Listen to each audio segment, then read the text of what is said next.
A hidden truth. The 1930 family photo that concealed a secret for nearly a century. James Brennan wiped the dust from his hands as he surveyed the cluttered storage room at the back of the Lincoln Community Archive. At 63 years old, retirement had proven far too quiet for his liking. Volunteering to catalog donated materials gave him purpose, a reason to wake up each morning and connect with the stories of people long gone. The cardboard box in front of him had arrived 3 weeks earlier, part of an estate sale from a storage facility in Chicago. Someone's entire history, packed away and forgotten, now reduced to items sold by the pound to clear space. James treated each donation with reverence, knowing that behind every photograph and letter was a human life that deserved to be remembered. He lifted items carefully from the box. A stack of letters tied with faded ribbon, a small wooden box containing military medals, a Bible with a cracked leather cover, and beneath it all, wrapped in brittle tissue paper, a collection of photographs spanning decades. James spread the photographs across his work table, organizing them chronologically by the clothing styles and photographic techniques. There were wedding portraits from the 1920s, children posed stiffly in their Sunday best, families gathered for holidays. Each image told a story, though most of those stories were now lost to time. Then his fingers touched a particular photograph that made him pause. Unlike many of the others, this one had a certain quality, a professional composition, careful lighting, and a dignity that transcended the obvious poverty of its subjects. The photograph showed a black family of 5, standing in front of a modest 2-story wooden house. The image was in black and white, slightly faded with edges that had yellowed with age. On the back, written in careful pencil script, were the words, "Johnson Family, Oklahoma, Summer 1930. James studied the image with growing interest. The father stood tall on the left side of the frame, his posture dignified despite the worn work clothes and patched pants. The mother, positioned in the center, wore a simple cotton dress and apron, her hand resting protectively on the shoulder of a young girl. 3 children of varying ages completed the family portrait, all barefoot, all gazing directly at the camera with expressions that spoke of resilience in the face of hardship. The setting itself told a powerful story. This was rural Oklahoma during the Great Depression, during the devastating Dust Bowl era when drought and economic collapse had brought countless families to their knees. The house behind them showed peeling white paint, a small sagging porch, and in the distance, a weathered barn that had seen better days. James had cataloged hundreds of photographs from this era, but something about this one felt different. There was a weight to it, a sense that the image contained more than what was immediately visible. He set it aside in a special folder, intending to give it closer examination later. As the afternoon light began to fade through the storage room's single window, James picked up the photograph again. He couldn't shake the feeling that this family had a story worth discovering, a story that deserved to be told. 3 days passed before James returned to the Johnson family photograph. He'd spent the intervening time cataloging the rest of the donation, organizing letters by date, researching the military medals, and preparing detailed descriptions for the archive's database. But the photograph kept drawing him back, an inexplicable pull that he couldn't ignore. On Thursday morning, James brought the image to the archive's small digitization room. The Lincoln Community Archive had recently acquired a high-resolution scanner purchased with a grant specifically for preserving historical photographs. James had been trained on the equipment just 2 months earlier and was still learning its full capabilities. He placed the Johnson family photograph carefully on the scanner bed, handling it with cotton gloves to prevent any damage from skin oils. The machine hummed to life, its light bar moving slowly across the image, capturing every detail with remarkable precision. When the scan completed, James opened the file on his computer. The digital version appeared on screen, crisp and detailed in ways that were impossible to see with the naked eye. He zoomed in slowly, examining the faces of each family member, studying the texture of their clothing, the grain of the wooden house behind them. Then he noticed something unusual. In the second-floor window behind what appeared to be a white lace curtain, there was a subtle shadow, a shape that didn't match the interior darkness one would expect. James increased the magnification, his heart rate quickening. He adjusted the image contrast, enhanced the shadows, and sharpened the focus. What emerged made him lean back in his chair, blinking in disbelief. Behind the curtain, partially obscured but unmistakably present, was the figure of a small child. But this child was distinctly different from the family members standing proudly in front of the house. The skin tone was pale, the hair appeared light-colored, possibly blonde, and the features, though partially hidden by the translucent curtain fabric, were clearly Caucasian. A white child hidden in the window of a black family's home in Oklahoma in 1930. James's mind raced through the historical implications. This was the era of rigid Jim Crow segregation, a time when racial boundaries were enforced with brutal violence. In Oklahoma, laws and social customs kept black and white communities strictly separated. Interracial adoption wasn't just socially unacceptable, it was dangerous, potentially deadly. He zoomed in further, examining every pixel. The child appeared to be a girl, approximately 7 or 8 years old. She stood slightly to the side, as if watching the photograph being taken while trying to remain unseen. One small hand was pressed against the window glass, her fingers barely visible through the curtain. This wasn't an accidental appearance. The child was deliberately positioned out of view, hidden from whoever was taking the photograph, hidden from the world. James saved multiple versions of the enhanced image at different magnification levels. He needed to show this to someone, to confirm he wasn't seeing things that weren't there. But more than that, he needed to understand what this photograph truly represented. Who was this child? Why was she hidden? And what had compelled the Johnson family to take such an extraordinary and dangerous risk? James spent the weekend unable to think about anything except the photograph. He researched Oklahoma history during the 1930s, reading accounts of life during the Great Depression, studying the social structures and racial tensions that defined the era. The more he learned, the more extraordinary the Johnson family's actions appeared. On Monday morning, he arrived at the archive before it officially opened, carrying a folder of notes and printouts. His first step was to search for any official records of the Johnson family. He logged into the National Archives database, accessing census records from 1930. The search for Johnson families in Oklahoma returned hundreds of results. James narrowed the parameters: black families, rural locations, families with children matching the approximate ages of those in the photograph. After 2 hours of careful cross-referencing, he had a list of 23 possibilities. The problem was that census records only showed names, ages, and relationships. They didn't capture the full story of people's lives, their struggles, their secrets, or their extraordinary acts of courage. The Johnson family in the photograph existed in the official record as 5 people, but James now knew that 6 people had been present in that house when the photograph was taken. He turned his attention to the photograph itself, examining it for any additional clues. The professional quality suggested it had been taken by a traveling photographer, not a casual family snapshot. During the Depression, professional photography was expensive, a luxury that struggling families rarely afforded unless there was a special reason. James contacted the Oklahoma Historical Society, composing a careful email that included the enhanced image. "I'm researching a family from your region," he wrote. "The Johnson family, photographed in the summer of 1930 in a rural area, possibly northwest of Guthrie. Any information about families by this name or about traveling photographers documenting families during this period would be greatly appreciated." While waiting for responses, he examined the physical photograph more closely under magnification. The paper quality suggested it was professionally developed. The composition was deliberate, the family positioned carefully in front of their home, the lighting even and flattering despite the harsh Oklahoma sun. His phone rang just after lunch. It was Patricia Reynolds from the archive's genealogy department, a woman in her 70s who had been volunteering even longer than James. "I heard you're researching a Depression-era family photograph," Patricia said. "There's something you should know. In 1930, there was a documentary photography project called Faces of the Dust Bowl. Photographers traveled through Oklahoma, Kansas, and parts of Texas, documenting families affected by the drought and economic crisis. The project was privately funded and never completed, but some of the photographs survived." James felt a surge of hope. "Do you know where those photographs are now?" "The University of Oklahoma has a collection." The photographer's name was William Hutchinson. He died in 1932, but his widow donated his work to the university's archive. "If your photograph matches the style and time frame, it might be part of that collection, or at least connected to it." James immediately began drafting an email to the university. This was the break he needed, a potential connection to documentation, to names, to the story behind the image that had captivated him completely. The response from the University of Oklahoma arrived within 48 hours. Dr. Helen Martinez, the head archivist, expressed immediate interest in James's inquiry and invited him to examine the William Hutchinson collection in person. She mentioned that she'd reviewed the enhanced image he'd sent and believed it matched Hutchinson's photographic style and documentation approach. 1 week later, James found himself in Norman, Oklahoma, walking through the temperature-controlled archives at the university's library. Dr. Martinez, a woman in her early 50s with kind eyes and an evident passion for preservation, greeted him warmly and led him to a research room where she'd already prepared materials for his examination. "William Hutchinson was remarkable," she explained as she carefully placed several archival boxes on the table. "He wasn't a famous photographer, but he understood something important, that the people suffering through this depression had stories that deserved to be documented with dignity and respect."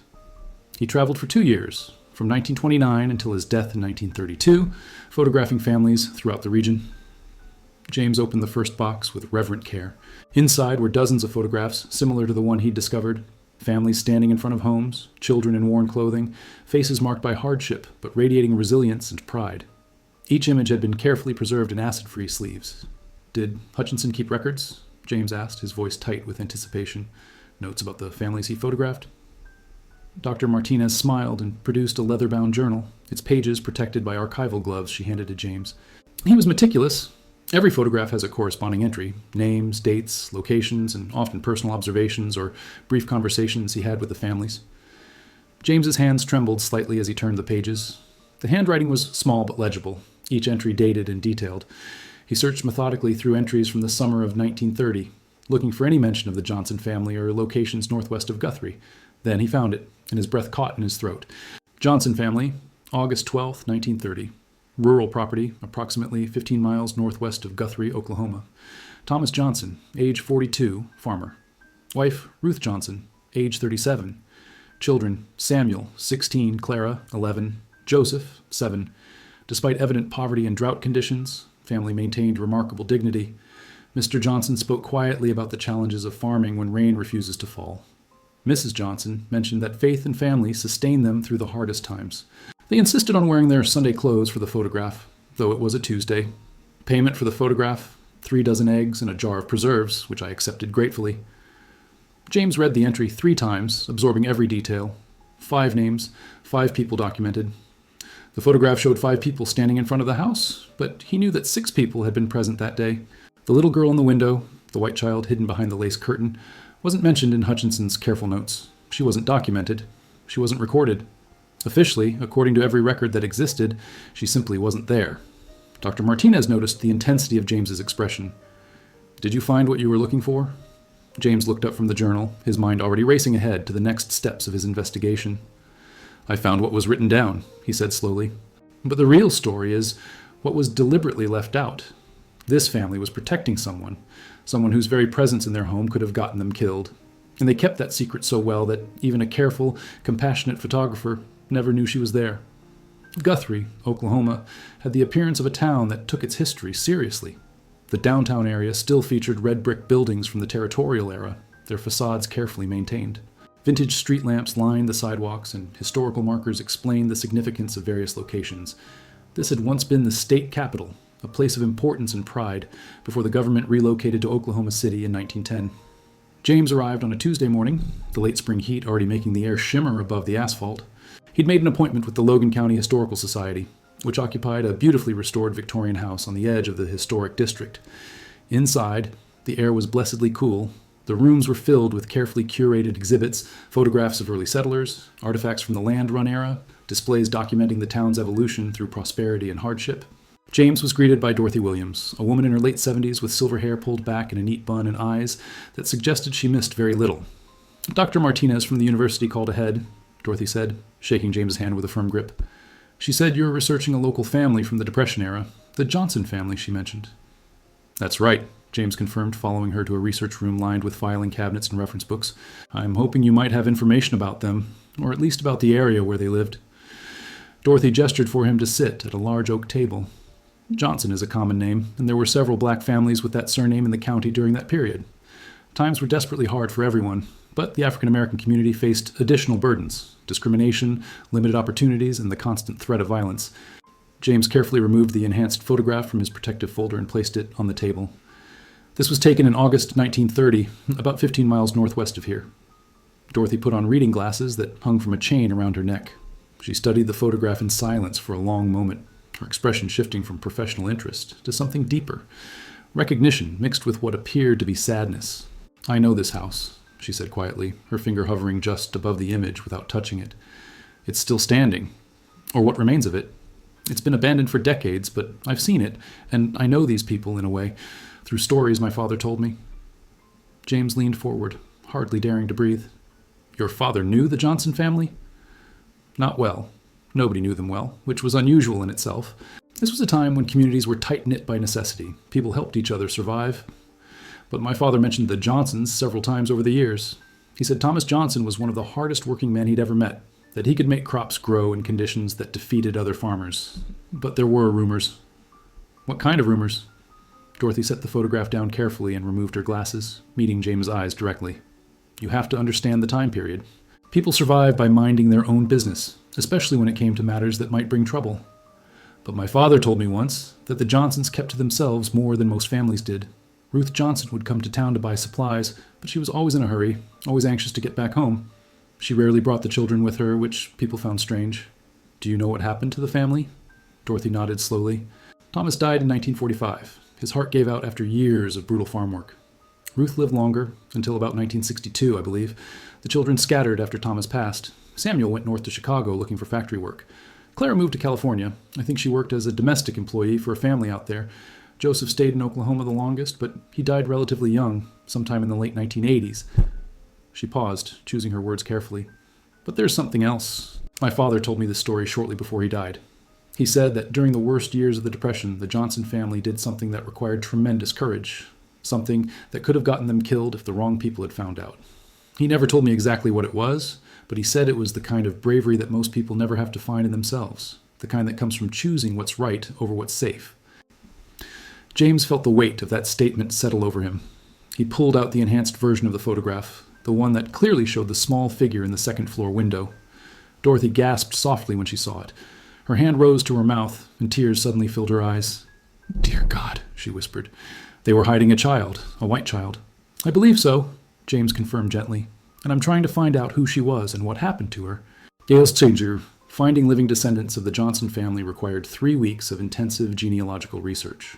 James worked methodically through census records, death certificates, marriage licenses, and every available database. Samuel's line had continued in Chicago. He had married and had 2 children before dying in 1971. Clara had remained childless during her time in California. But Joseph, the youngest child in the photograph, had married and fathered 2 daughters before his death in 1989. The younger daughter, Grace Johnson, still lived in Oklahoma City. She was 68 years old, a retired elementary school teacher who had spent her entire career working in predominantly black schools in the city's northeast side. James called the number nervously, unsure how his inquiry would be received. The phone rang 4 times before a woman answered, her voice warm but cautious. "Ms. Johnson, my name is James Brennan. I'm a historical researcher, and I've discovered something remarkable about your grandfather's family. I was hoping you might be willing to meet with me to discuss it." There was a pause. "What kind of something?" "I'd prefer to show you in person, if that's possible. I believe it's a story that your family deserves to know, a story about courage during very difficult times." Grace agreed to meet him at a coffee shop near her home in Oklahoma City. 2 days later, James sat across from her at a small table, studying a woman who carried herself with the same quiet dignity he'd seen in the faces of her grandparents in the photograph. Grace had kind eyes, silver hair cut short, and hands that showed the wear of a life spent in service to others. When James placed the original photograph on the table between them, her reaction was immediate and emotional. "Oh, my Lord," she whispered, her fingers hovering over the image without touching it. "I've never seen this picture before. That's my grandfather, Thomas. I can see the resemblance to my father, and that must be my grandmother, Ruth." Her voice caught.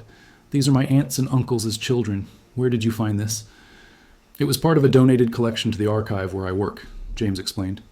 "But there's something more, something that wasn't visible until we used modern technology to examine the photograph more closely."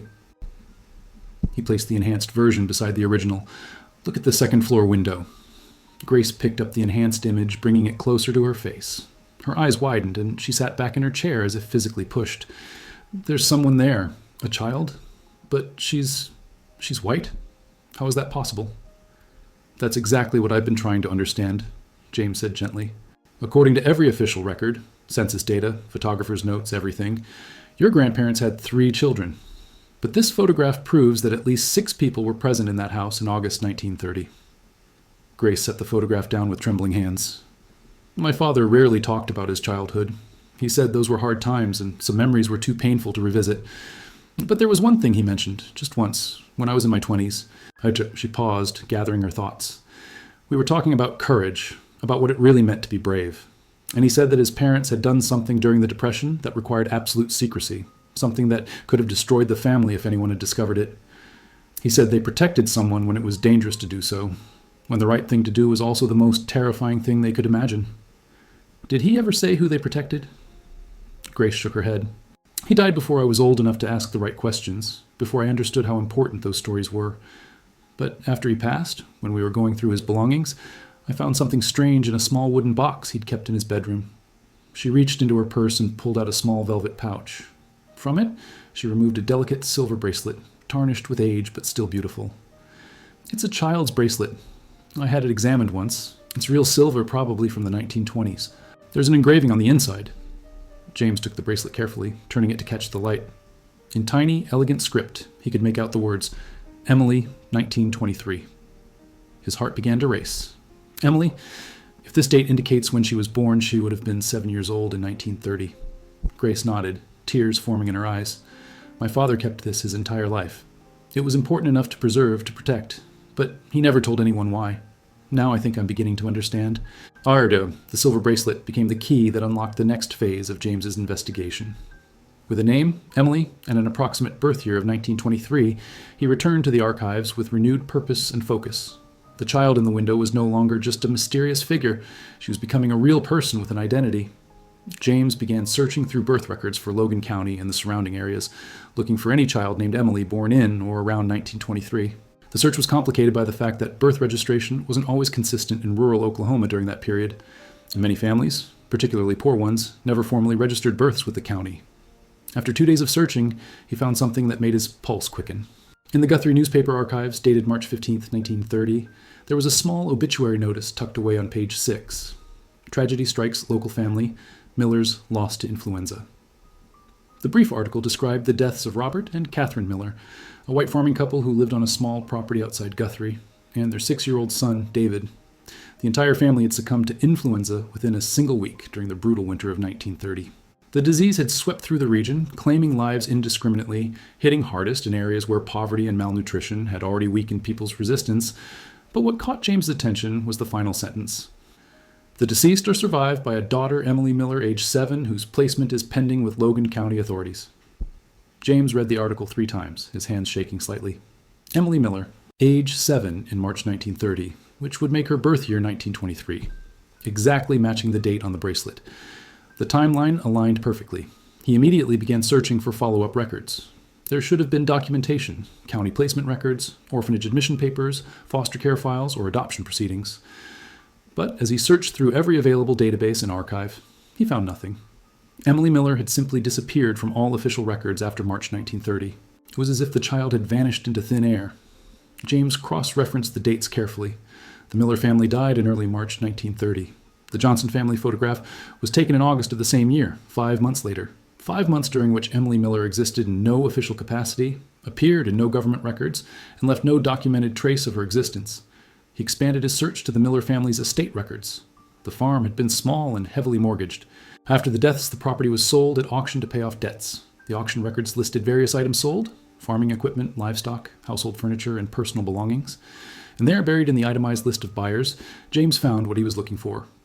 Ruth Johnson had purchased items at the Miller estate auction on March 28, 1930. The specific items she bought sent chills down his spine. One child's rocking chair, a box of children's books, and a small trunk described as girls' clothing and personal items. Why would a struggling family during the Great Depression, a family barely able to feed their own 3 children, spend precious money on furniture and belongings for a child who didn't officially exist in their household? The answer was becoming heartbreakingly clear. Thomas and Ruth Johnson had taken Emily Miller in after her family's death, hiding her from the county authorities and from their community, protecting her in an act of extraordinary compassion that carried tremendous risk. James sat back in his chair, overwhelmed by the implications. In 1930s Oklahoma, a black family harboring a white child could face accusations of kidnapping. They could be arrested, lynched, or driven from their home by vigilante mobs. The racial boundaries of the era were enforced with brutal violence, and crossing those boundaries, especially in a way that involved a white child, was one of the most dangerous things they could possibly do. Yet Thomas and Ruth Johnson had done it anyway. They had looked at a 7-year-old orphan facing an uncertain fate in an overcrowded, underfunded county orphanage system, and they had chosen love over safety, compassion over fear. James arranged to meet with Grace Johnson again, this time at her home in Oklahoma City. He brought copies of everything he'd discovered: the newspaper obituary, the estate auction records, Ruth Johnson's purchases, and enlarged versions of the photograph showing Emily in the window. Grace's home was modest, but warmly decorated, filled with family photographs spanning multiple generations. She welcomed James into her living room, where afternoon sunlight streamed through lace curtains remarkably similar to those visible in the 1930 photograph of her grandparents' house. They sat together at her dining table, and James carefully laid out each piece of evidence, explaining the timeline and connections he'd discovered. Grace listened in silence, her hands folded in her lap, tears occasionally streaming down her face as the full story of her grandparents' courage emerged. They didn't just take in a child who needed help, James explained gently. They risked everything: their lives, their children's lives, their home, everything they had. In 1930s Oklahoma, What they did could have resulted in lynching. The fact that they kept Emily hidden so carefully suggests they understood the danger perfectly. Grace wiped her eyes with a tissue. Why would they take such a terrible risk? They had 3 children of their own to protect. James had spent considerable time thinking about this question. Based on everything I've learned about your grandparents, I believe they saw a child who would otherwise be lost in a system that was already overwhelmed and underfunded. County orphanages in rural Oklahoma during the Depression were overcrowded, underfunded, and often brutal places. Children died there from disease, neglect, and abuse. He paused, choosing his words carefully. Your grandmother purchased a rocking chair and children's books at the Miller Estate auction. That wasn't impulsive, it was preparation. She was getting ready to care for Emily, to give her a home. This was a deliberate choice, made with full knowledge of the risks. How long did Emily stay with them? Grace asked quietly. This was the question James couldn't yet fully answer. Emily's trail went cold after 1930. There were no school records, no medical records, no documentation of any kind that would indicate what happened to her or how long she remained with the Johnson family. Grace stood and walked to a bookshelf, returning with a worn leather Bible, its cover cracked with age. This belonged to my grandmother Ruth. My father gave it to me before he died. She used it to record important family events, births, deaths, marriages. Everything significant got written down in the front pages. She opened the Bible carefully to the family registry section. There, in faded brown ink, were the entries James expected to see. Thomas and Ruth's marriage on June 14, 1913. Samuel's birth on April 3, 1914. Clara's birth on September 22, 1919. Joseph's birth on January 8, 1923. But at the bottom of the page, in slightly different handwriting, as if added later, was one more entry that made James's breath catch. Emily Rose Miller entered our care March 18, 1930. Left for safety, December 7, 1933. James photographed the page carefully with his phone, capturing every detail. She was with them for 3 years and 8 months. Long enough to be family, long enough to love and be loved. Grace touched the Bible page with trembling fingers. My grandmother kept this secret even in her most private records. She wrote it down, but told no one. That takes a special kind of love. The kind that doesn't need recognition or praise. The kind that exists purely because it's right. The specific date in December 1933 is significant, James noted. Something happened that month that made your grandparents decide Emily needed to leave. Some threat or danger that made staying too risky. I need to find out what that was and where she went. Grace closed the Bible gently, holding it against her chest. My grandmother kept her safe for almost 4 years, hidden from the world, loved in secret. And then she let her go because keeping her would have meant putting her in danger. That's not just courage, that's the deepest kind of love there is. James's search for Emily's fate after December 1933 led him down unexpected paths. He researched orphanages and children's homes throughout Oklahoma, but found no records of Emily Miller's admission or placement. He searched for adoption records, but the files from that era were either incomplete or had been destroyed decades earlier. Then, following a hunch, he began exploring connections between Oklahoma and other states, where families fleeing difficult circumstances during the Depression might have relocated. Many African-American families moved north to cities like Chicago, Detroit, and Cleveland, seeking better opportunities and escape from Southern segregation. Religious organizations often facilitated these migrations, helping families establish new lives in northern cities. James contacted Catholic charities throughout the Midwest, explaining his research and asking about records from 1933 and 1934. Most responses were discouraging. Records from that era were incomplete. Files had been lost to fires or floods. Privacy laws prevented disclosure. But then came a response from the Archdiocese of Chicago that changed everything. The archivist, Father Thomas O'Malley, wrote that he'd found a reference to an Emily Miller in their records from December 1933. A letter existed in their permanent files, written by Father Michael O'Brien to the Diocese of Oklahoma City, acknowledging receipt of a child who had been sent north by a family unable to provide for her continued safety in their community due to circumstances beyond their control. James immediately called Father O'Malley, barely able to contain his excitement. Is there any more information? Any details about where she came from or who sent her? The letter is quite detailed, actually, Father O'Malley replied. It describes Emily as being in good health, remarkably well educated for her circumstances, and emotionally mature beyond her years. Father O'Brien noted that she carried with her a letter from her previous guardians, sealed and marked to be given to Emily when she reached adulthood, specifically on her 18th birthday. James's heart pounded. Does that letter still exist? I searched our archives thoroughly. The envelope was opened in 1941 when Emily turned 18. She came to the church to claim it. I found both the envelope and the letter itself, still preserved in our files. Would it be possible for me to see it? There was a pause. This is highly unusual, but given the historical significance and the fact that all parties involved have long since passed away, I believe an exception can be made. Can you come to Chicago? 3 days later, James sat in the archives room of the Catholic Cathedral in Chicago, wearing white cotton gloves, as Father O'Malley placed a yellowed envelope in front of him. The envelope was marked in careful handwriting, "For Emily Rose Miller, to be opened on her 18th birthday, March 15th, 1941. With reverent care, James removed the letter inside. The paper was thin, the ink faded, but still legible. The handwriting was neat and deliberate, written by someone who took great care with words. "Dearest Emily, by the time you read this, you will be a young woman, and we will be nothing but memories, if that. We pray that you have been safe, healthy, and loved during these years apart. We want you to know that caring for you was never a burden. You were never unwanted. You brought light and joy into our home during the darkest times any of us had ever known. We did not send you away because we stopped loving you. We sent you away because we loved you too much to see you harmed. The danger grew too great. People began to notice things, a face in the window, supplies purchased that didn't match our family size. We heard threats spoken in town, saw suspicion in neighbors' eyes. We knew it was only a matter of time before someone came to investigate. Your safety mattered more than our hearts. It was the hardest decision we ever made, but it was also the clearest. You deserved a chance at life, at education, at a future free from fear. We hope you will remember us kindly. We hope you will know that families are built not just by blood, but by choice, by sacrifice, and by love. You were our daughter in every way that mattered, even if the world could never know it. Live well, Emily. Live freely. Live with joy. And know that somewhere, in a small house in Oklahoma, there were people who loved you enough to let you go. Forever in our prayers, Thomas and Ruth Johnson." James sat in the quiet archive room, tears streaming down his face as he read the letter twice more. This was the final piece. The proof of a love that had transcended every barrier society had constructed, every law designed to keep people separated, every threat meant to enforce racial boundaries. Thomas and Ruth Johnson had looked at an orphaned white child and seen simply a child who needed love. They had risked everything to provide that love, and when keeping her became too dangerous, they had made the ultimate sacrifice. They had let her go to keep her safe. Father O'Malley sat quietly across the table. "It's a remarkable document," he said softly, "a testament to the best of human nature during one of the worst periods in our history." James carefully photographed every word of the letter. "What happened to Emily after 1941? Do you have any records?" "There's a notation in our files that she married in 1945 to a man named Robert Sullivan.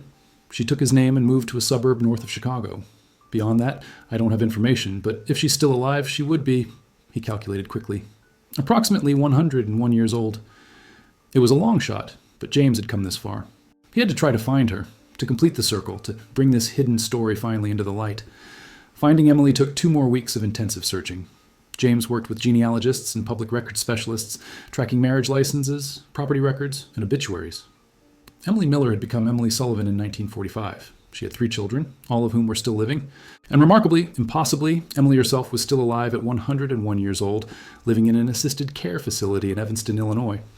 James contacted her daughter, Catherine, explaining his research carefully. Catherine was skeptical at first.